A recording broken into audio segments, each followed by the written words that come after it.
गौरव हिमालय के पास के छोटे से गांव में रहता था। उसके गांव के आसपास घने जंगल थे और एक छोटी सी नदी भी थी। रात को जंगलों में घूमने वाली आत्माओं और भूतों की कहानियों को सुनते सुनते गौरव बड़ा होता है। एक दिन गौरव के दोस्तों ने उसे गांव की सीमा के बाहर एक पुराने सुनसान घर पर जाने के लिए उकसाया।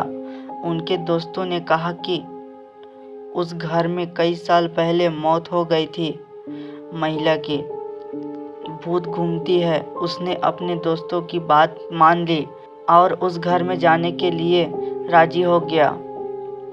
जब गौरव घर के पास पहुंचा तब उसे बहुत ठंड लग रही थी। घर बिखरा हुआ था जिसमें टूटे हुए खिड़कियां थी और एक दरवाजा था जो खोलने पर जोर से आवाज करता था। गौरव सावधानी से दरवाजा खोला और घर में दाखिल हुआ।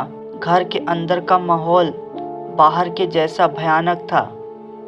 छत से जाले लटक रहे थे और हर कदम पर कुछ न कुछ सामान बिखरा पड़ा था।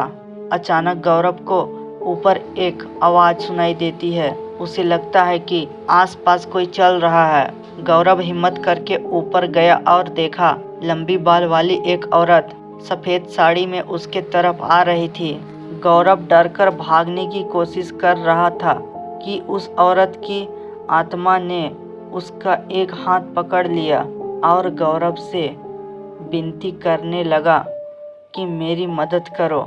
यह सुनकर गौरव चौंक गया। उस औरत ने कहा कि वह घरेलू हिंसा का शिकार हुई है और उसके पति ने उसकी हत्या करके इसी जगह में दफना दिया है और तब से उसकी आत्मा इस घर में कैद हो गई है।